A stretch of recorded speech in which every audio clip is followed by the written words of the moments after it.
మావిగాన్ MA ఇట్లా కదా నువ్వు చెప్పింది మావిగాన్ అని, విజయవాడలో విఏ అని, జగన్మోహన్ రెడ్డి గారు అని చెప్పి, పులివిందుల్లో పి తీసుకో, కడపలో కే తీసుకో, ఆ తర్వాత మీరే ఊహించుకోండి ప్రజలారా ఎటువంటి అర్థాలు వస్తాయో. నీచాతి నీచమైన ఇది అయిపోయింది. ఈ సోషల్ మీడియాలో ట్రోలింగ్ అయిపోయిన తర్వాత మంత్రులతో ప్రెస్ మీట్లు పెట్టి మావిగాని మీద మళ్ళా ప్రయత్నం. అదే అయిపోయిన తర్వాత నీ కరేపాకు నాయకులు ఉంటారు వాడుకొని వదిలేసేటోళ్ళు, వాళ్ళతో అదే అయిపోయిన తర్వాత చోటా మోటా నాయకులతో, అదే అయిపోయిన తర్వాత పచ్చ మీడియా జర్నలిజం. దీని ద్వారా ఈ మావిగాని యొక్క ప్రతిపాదన అంతరించిపోవాలని చెప్పే ప్రయత్నం చేయడం. ఇది కుదరలే. 2-3 రోజుల్లో అవన్నీ కూడా పటాపంచలైపోయి ప్రజల హృదయాలలో ఇది ఒక మంచి అభిప్రాయంగా నాటుకుపోయే పరిస్థితి వచ్చినప్పుడు ఇక ఆయన దగ్గర ఉండే బ్రహ్మాస్త్రం డైవర్ట్ పాలిటిక్స్, సబ్జెక్ట్ అంశాన్ని పక్కదోవ పట్టడం. ఆ పక్కదోవ పట్టేయాలన్నప్పుడు భీష్ముని చంపడానికి శిఖండి ఏ విధంగా ఉపయోగపడినాడో ఆ విధంగా ఈయనకు చంద్రబాబు నాయుడు గారికి ఆ శిఖండి మాదిరి ఉపయోగపడేవాడే ఏబిఎన్ ఆంధ్రజ్యోతి రాధాకృష్ణ. ప్రతిసారి ఆయన కాపాడడం కోసం ఈ పత్రిక ఎంతటికైనా బరితెగిస్తుంది. ఏబిఎన్ ఆంధ్రజ్యోతి ఎలక్ట్రానిక్ మీడియా కానీ పత్రిక కానీ, అది కరపత్రిక, వార్తాపత్రిక కాదు. సత్యం ఉండదు ప్రజలారా. చంద్రబాబు నాయుడును జాకీలు పెట్టి లేపే ప్రయత్నం, జగన్మోహన్ రెడ్డి గారిని అధఃపాతాళానికి తొక్కివేసే ప్రయత్నం. అందులో భాగంగా ఆయన జర్నలిజం అని ఆయన అంటాడు, బ్రోకరిజం అని ప్రపంచం అంటుంది ఆయన్ను. ఆయన జర్నలిజం కాదు, బ్రోకరిజమే రాధాకృష్ణ చేస్తూ ఉండేది. అందులో భాగంగా నిన్న మావిగాని యొక్క విషయాన్ని పక్కదోవ పట్టించే దానికోసం నిన్న శనివారం రోజు ఆంధ్రజ్యోతికి సంబంధించిన ఏబిఎన్ ఆంధ్రజ్యోతికి సంబంధించినటువంటి శనివారం వీకెండ్ స్టోరీస్ వస్తాయి. ప్రతి శనివారం రోజు ఏబిఎన్లో వస్తుంది వీకెండ్ స్టోరీస్ అని. అందులో నిన్న రాధాకృష్ణ గారు మాట్లాడిస్తారు. ఏమని మాట్లాడిస్తారని తెలిసిన ప్రజలారా, ఈ మాటలు చెప్పడానికి అత్యంత బాధాకరం, జిగుప్సాకరం, అవమానకరం, అంతకు మించిగా పెద్ద పెద్ద పదాలు ఉపయోగించలేకపోతున్నాను నేను. ఆయన మాట్లాడించిన మాటలు ఏబిఎన్ ఆంధ్రజ్యోతిలో శనివారం వీకెండ్ స్టోరీస్ ఏదంటే కన్నా, జగన్మోహన్ రెడ్డి గారు సంబంధించిన మనుషులమైన మేము, వైఎస్ఆర్ కాంగ్రెస్ పార్టీకి సంబంధించిన మగవాళ్ళం మనుషులమైన మేము వెన్నెముక లేని పురుషులం, వెన్నెముక లేని మనుషులం. జగన్ పిలిచి వైఎస్ఆర్ కాంగ్రెస్ పార్టీ మనుషులమైన మమ్మల్ని పిలిచి ఈమె నీ భార్య కాదు, ఈ రోజు నుంచి నీ భార్య నీ చెల్లెలతో సమానం అని జగన్ చెప్తే అర్థమవుతుందని ప్రజలారా. జగన్ మమ్మల్ని పిలిచి, ఉదాహరణకు నేనే ఉండా, రాచమల్లు ప్రసాద్ రెడ్డిని పిలిచి జగన్మోహన్ రెడ్డి గారు, అన్నా 33 సంవత్సరాలు వివాహం చేసుకునే నీ భార్యతో ఇన్నాళ్ళు పవిత్రమైన బంధాన్ని కొనసాగించినావు, ఈరోజు నేను చెప్తానా ఈమె నీ భార్య కాదు, ఈమె నీ చెల్లెలుగా భావించు అని అంటానే, ఎస్ సార్ మీరు చెప్పిన తర్వాత నా భార్య చెల్లెలంటే చెల్లెలే, తల్లి అంటే తల్లే అని చెప్పి నేను అంగీకరిస్తానంట.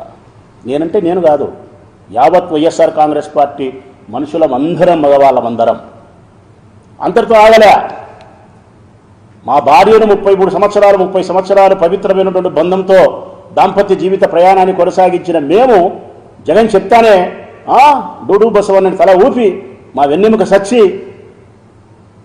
కరెక్ట్ సార్ చెల్లెలే అని అంగీకరించి, ఆ తర్వాత నీ భార్యను చెల్లెలుగా భావించి ఇవి పరాయి పురుషులతో వివాహం చేయి అని చెప్తానే మేము పరాయి పురుషులతో వివాహం చేస్తామంట. ఇది ఏబిఎన్ ఆంధ్రజ్యోతి రాధాకృష్ణ మాట్లాడించిన మాటలు. ఇది సభ్య సమాజం తలదించుకునే మాటలా కాదా ప్రజలారా? ఆడవాళ్ళ యొక్క ఆత్మగౌరవానికి ఇంతకంటే అవమానం ఏదన్నా ఉందే? వైఎస్ఆర్ కాంగ్రెస్ పార్టీ మగవాళ్ళకు సంబంధించినటువంటి మగతనానికి ఇంతకంటే గేలి ఏదన్నా ఉందే? ఈ రాష్ట్రంలో ఉండే వైఎస్ఆర్ కాంగ్రెస్ పార్టీకి సంబంధించిన పురుషుల యొక్క మగతనానికి ఇంతకంటే గేలి లేదు. ఈ రాష్ట్రంలో ఉండే మహిళల యొక్క ఆత్మగౌరవానికి ఇంతకంటే నీచత్వం ఇంకోటి లేదు ప్రజలారా. ఎంతటి బరితెగింపు మాటలు ఇవి!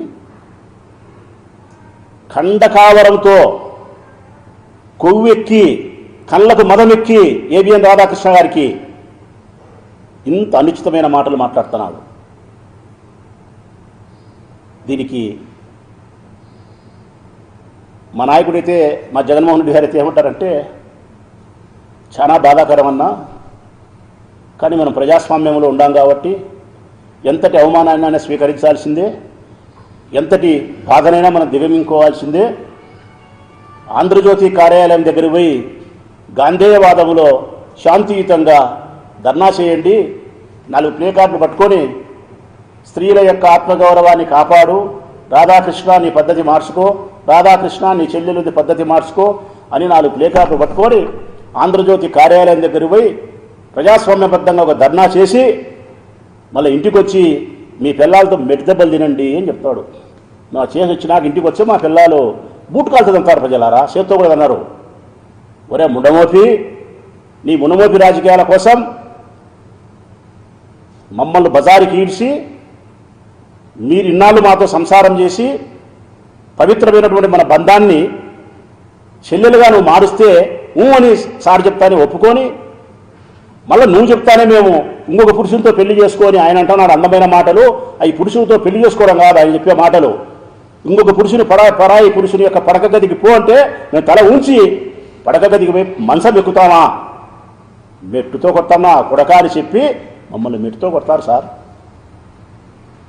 కానీ మా నాయకుడు ఎట్టడంటే ఎంత ప్రజాస్వామ్యబద్ధంగా జీవించాలో అంత ప్రజాస్వామ్యబద్ధంగా జీవించండి అన్న అంటాడు.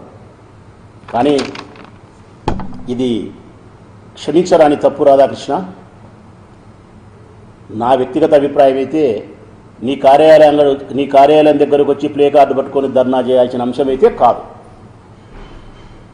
వైఎస్ఆర్ కాంగ్రెస్ పార్టీకి సంబంధించినటువంటి ఆంధ్రప్రదేశ్ రాష్ట్రంలోని ఏ మహిళ అయినా సరే, లేకపోతే ఆ మహిళలకు బాసటగా వేరే పరాయి మహిళలను సరే బాసటగా నిలబడి నీ ఇంటికి వచ్చి నీ నాలుక కోసి ఉప్పు కారం పెట్టి ఊరగాయ వండితే కానీ ఈ రాయలసీమ ఆడబిడ్డల యొక్క పౌరుషం శాంతించదు. నీకు ఇదే జరుగుతుంది, నేను చెప్తాను కదా, ఇదే జరుగుతుంది. నీకు మనసుకు గాయమైనప్పుడు, స్త్రీల యొక్క ఆత్మగౌరవాన్ని కించపరుస్తూ రాజకీయ ప్రయోజనాల కోసం నువ్వు బ్రోకరేజం చేసినప్పుడు పర్యవసనాలు ఈ విధంగానే తీవ్రంగా ఉంటాయి. ఏదో ఒక రాడు చాలా తీవ్రంగా ఉంటాయి. అసలు బంధాల యొక్క పవిత్రతకి భంగం కలిగించడం లేదా ప్రజలారా, అక్క చెల్లెమ్మలారా? భార్యాభర్తల యొక్క బంధం అత్యంత పవిత్రమైంది. ఈ సృష్టిలో చివరకు మిగిలేది భర్తకు భార్య, భార్యకు భర్త. ఒకరికొకరు మిగులుతారు. కష్టములో, సుఖములో, దరిద్రములో, బాధలో, అవమానంలో, అన్నిటిలోనూ భర్తకి మిగిలేది భార్యే, భార్యకు మిగిలేది భర్తే. ఇంతటి పవిత్రమైన బంధం భార్యాభర్తల బంధం. అట్టి బంధాన్ని, అంతటి పవిత్రమైన బంధాన్ని బజారుకి ఈడుస్తూ నీ అక్షరాలతో వ్యభిచారం చేస్తావా? ఇది అక్షర వ్యభిచారం ప్రజలారా, అక్షర వ్యభిచారమే ఇది. ఇది మేధస్సుకు పట్టిన దారిద్ర్యం. ఇది ఏబిఎన్ రాధాకృష్ణ మనసుకు పట్టిన దారిద్ర్యం. ఇది మేధో దారిద్ర్యమే. ఇది భూములకు దరిద్రమిన్యం, భూములకు దరిద్రమిన్యం, ఆకలికి దరిద్రమిన్యం, మేధస్సుకు పట్టిన దరిద్రం ఇది. ఏబిఎన్ రాధాకృష్ణకు మానసిక దౌర్భాగ్యంతో, అక్షర వ్యభిచారంతో పవిత్రమైన బంధాలను బజారుకి ఈడ్చి స్త్రీల యొక్క ఆత్మగౌరవాన్ని పలుమార్లు హింసిస్తాను.